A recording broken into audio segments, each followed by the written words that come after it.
Now the author demonstrates the variety of literature by citing the example of Robinson Crusoe, and she says that when we are reading Robinson Crusoe by Daniel Defoe, we have a straight, realistic story. In her words, we trudge the plain high roads. It's a highly realistic novel in which one thing happens the other. And she also suggests that the fact and the order of the fact is enough for Robinson Crusoe. But when we enter into the world of Jane Austen, then we are taken into the drawing rooms of the upper classes, where people are in continuous conversation, and by the many mirrors of their talk, their character is gradually revealed. So when we are moving from Defoe's Robinson Crusoe to Jane Austen's novels, we are in fact seeing two different worlds. The next writer she put forward is Thomas Hardy. When we are reading Hardy's writing, the moors are around us and the stars are above our heads. Hardy is in fact presenting an entirely different world from that of Jane Austen as well as Daniel Defoe. So these three writers are creating three entirely different worlds. Among the three writers cited here, the first one is a realistic writer, and the second one follows the same tradition with a different social setting. And in the writings of Hardy, he exposes the other side of the human mind, which is the dark side that comes uppermost in solitude, not the light side that shows in company. Though these three writers represent three different aspects of human life, their works come in the same library, and good readers have to be receptive to the worlds that they are describing. Unlike the first two writers, in Hardy's novel, our relations are towards nature and destiny, not towards people. Now, as readers, we are confused.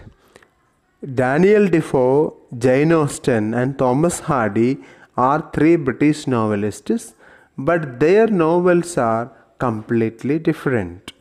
Now, what Virginia Woolf says is, these writers are careful to observe the laws of their own perspective. And however great we struggle to understand their world, they will never confuse us. And she also says that writers who are not as gifted as these writers often confuse us by introducing two different kinds of reality into the same book. So these writers may be different, but they always maintain the laws of their own perspective so that there is nothing confusing for the reader. Once we move from Jane Austen to Hardy, from Peacock to Trollope, from Scott to Meredith, we are going to get familiar with diverse worldviews. And in order to accept them, we have to uproot our own limited worldview, and we have to change our perspective this way and that way. These novels demand us to refashion ourselves. I want all of you identify these authors and prepare a brief biography of these writers and send it to me. These writers are offering us diverse worldviews, and in order to understand it, we needed to have fineness of perception and of great boldness of imagination. What about biographies and autobiographies? Often we feel that in autobiographies, authors boast about themselves. It's also interesting that biographies and autobiographies are usually pictures of people's lives. They are supposed to be factual and they have nothing artistic about it. So Woolf asks, should we refuse to read them because they are not art?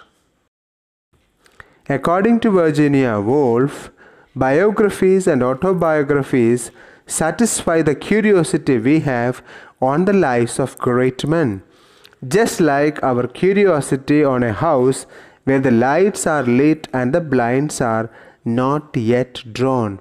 So it satisfies our curiosity on the life of great men.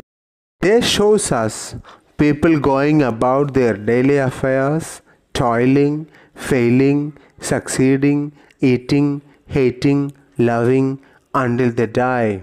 It captures every aspect of an individual's life.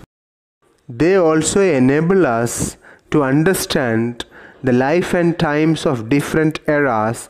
For example, by reading the biography of great writers, we may get a detailed picture of Elizabethan London or Augustan age or a neighboring France or England and Twickenham. So in that way, biographies and autobiographies help us to get a nuanced picture of the bygone days. These writings, biographies and autobiographies, also help us to refresh and exercise our own creative powers. But she suggests it is also good at times to stop reading them and look out and appreciate the world that we are living in. The great part of any library is nothing but the record of such fleeting moments in the lives of men, women, and donkeys. As she elaborates on reading literature, she also mentions the delight of rubbish reading. By rubbish, what she suggests is popular fiction, which are often considered as worthless, cheap romances, and this rubbish reading is also have its own delights, and she says that one will be surprised by the relics of human life that have been cast out to moulder. As a modernist writer, she might have classified popular fiction as rubbish works. Though she acknowledges the delight of rubbish reading in the beginning, she continues to say that we get tired of rubbish reading in the long run because they have disfigured the story that might have been so shapely. According to Virginia Woolf, these rubbish books offer us facts. All that they can offer us are just facts, and facts are very inferior form of fiction. So these books fail as great literature, but they can help us to appreciate great literature, just like our imperfect writing enable us to appreciate great classics. The delight of reading rubbish literature enable us to appreciate greater abstractedness, the pure truth of fiction. The reading of worthless literature help us to create the mood, intense and generalized, unaware of detail, but stressed by some regular recurrent beat, whose natural expression is poetry. And that is the time to read poetry, which means we are in fact prepared to read poetry when we are almost able to write it. In this section of her essay, Woolf in fact compares the impact of poetry and novel. According to her, the impact of poetry is so hard and direct that for the moment there is no other sensation except that of the poem itself. The poet is always our contemporary, which means that poetry creates an intense emotional sensation so that we are engulfed by it. Reading poetry have many levels. In the first stage, we are engulfed by the intense emotional experience, Afterwards, it is true that the sensation begins to spread in wider rings through our minds. Remoter senses are reached.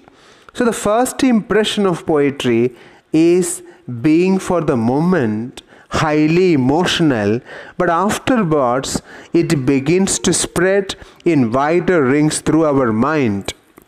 Later on, these begin to sound and comment, and we are aware of echoes and reflections. The intensity of poetry covers an immense range of emotion. According to the author, poets have the power to make readers at once actors and spectators. In one sense, we are involved in the action. At the same time, we are onlookers. They have also the power to run his hand into character as if it were a glove and be a Falstaff or a Lear. The third thing is, poets have the power to condense, to widen, to state once and forever.